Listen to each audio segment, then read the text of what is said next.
Mbote la bandeko boza partout dans le monde, vous nous suivez grâce à votre chaîne Top Africa Télévision.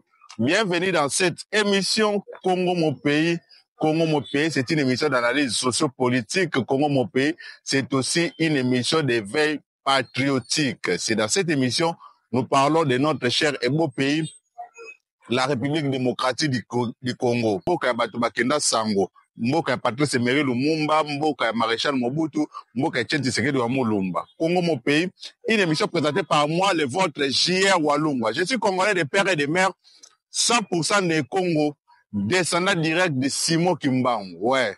Nous sommes toujours fiers sur le Congo parce que j'ai qu'une seule nationalité qui est la nationalité congolaise. Il y a un monde qui est obligé de défendre mboka na biso. C'était des voix patriotiques pour Nabiso. Perquisition à Kingakati. Oui. Perquisition à Kingakati. Partout dans le monde, les services de renseignement de l'ANER, les inspecteurs de l'ANER,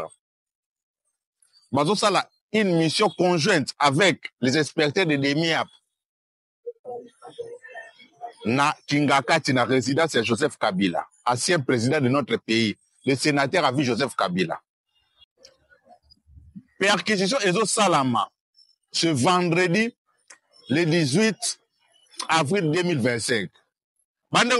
Partout dans le monde, il y a 2 ou 3 jours passés, équipe conjointe, il y a ANER, na Demia, la perquisition dans une des résidences, il y a Kabila, il y a famille Kabila. Na 18e liberté. Vous avez vu, même dans les réseaux sociaux, même dans ma vidéo, comment tu vas commenter sur ce dossier, sur cette affaire. Tu vas commenter sur cette affaire, il y a Osagalate. Perquisition Salami Kuna, inspecteur, enquêteur, il y a des miap.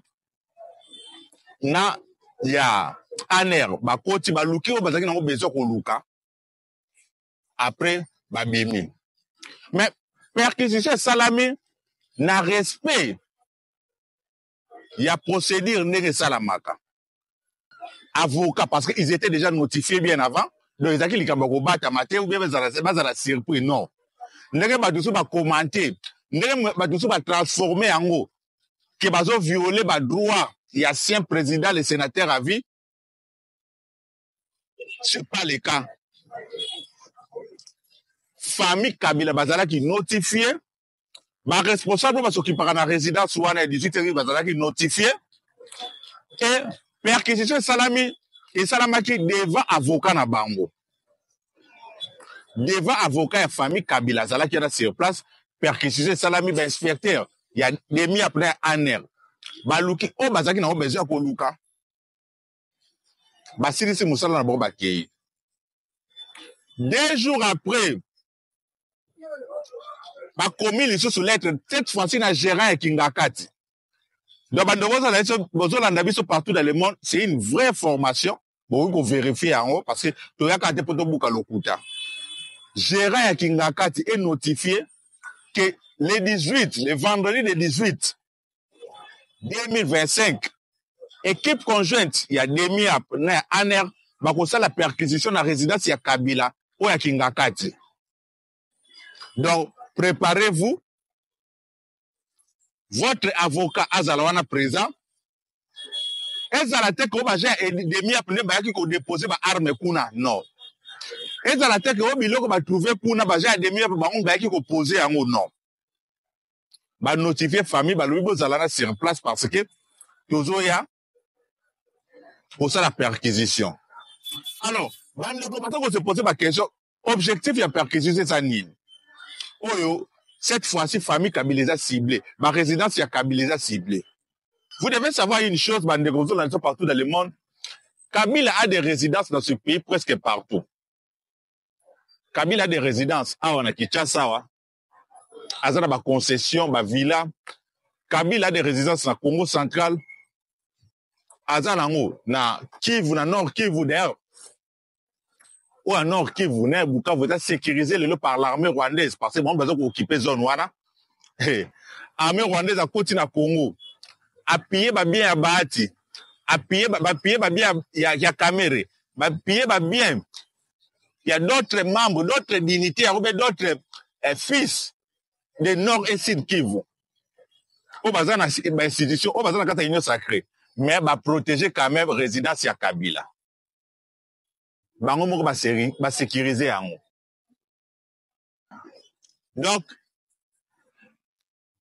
l'équipe wana, ils ont ça la perquisition. Ils ont ça la perquisition. Vendredi oyo. Na résidence à Kabila ya Kingakati. Bazo Lukanini, c'est là ma information oyo tozi. Ils ont un dossier sensible. Il y a sécurité nationale.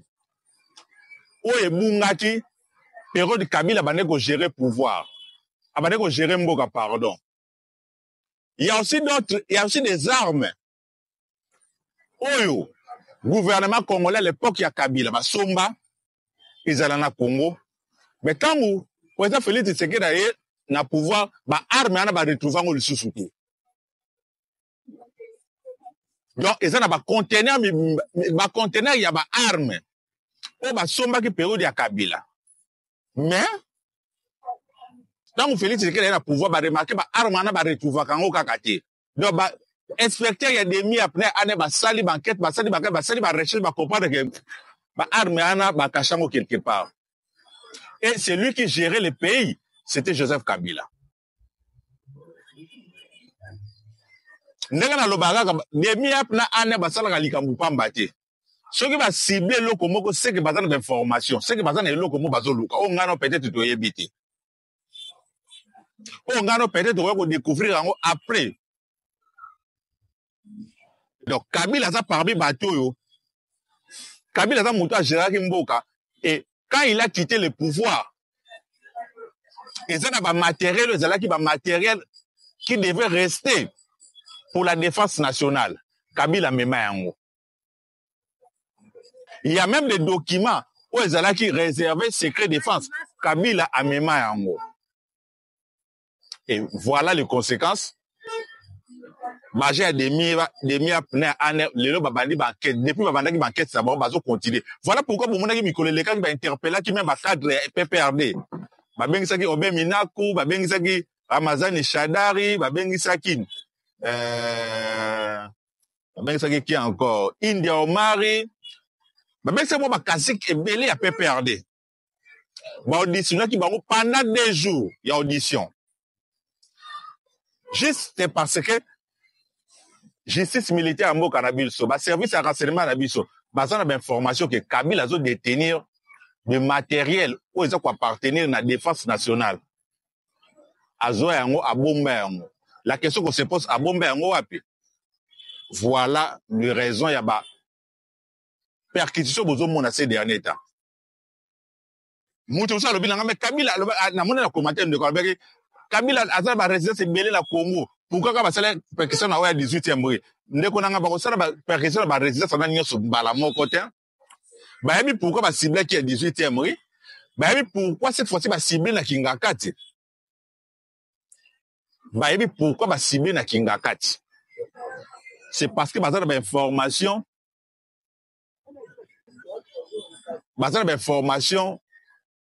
où ils ont démontré que Kabila a na biloko bomba la Kingakati tala bato boye ba Kingakati te peut-être ba négocier beaucoup ta Kingakati te ngana zo peut-être occasion ko kota Kingakati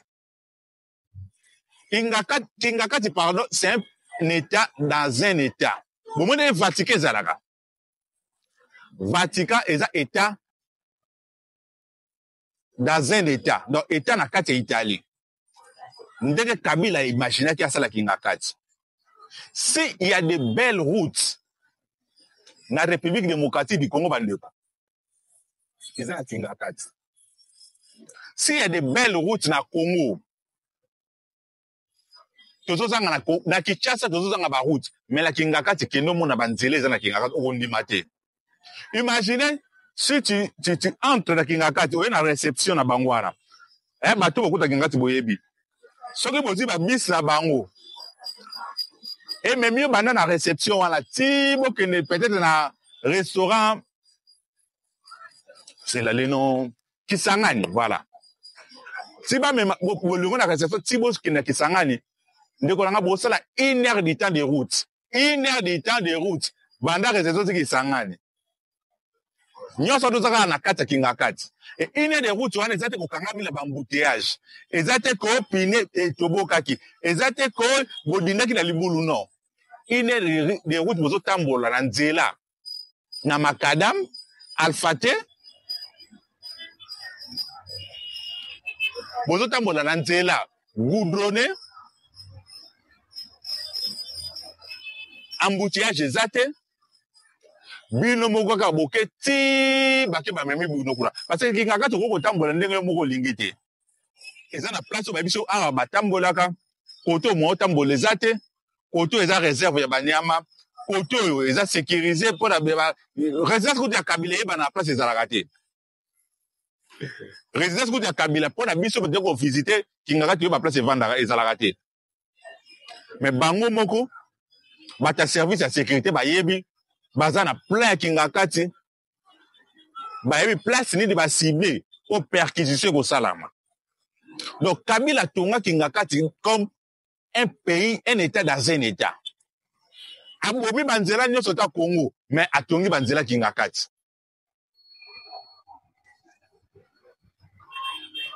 et on doit se poser des questions Kabila azo espace wana munende bongo plus de 1500 hectares, si je ne me trompe pas. 1500 à 2000 hectares.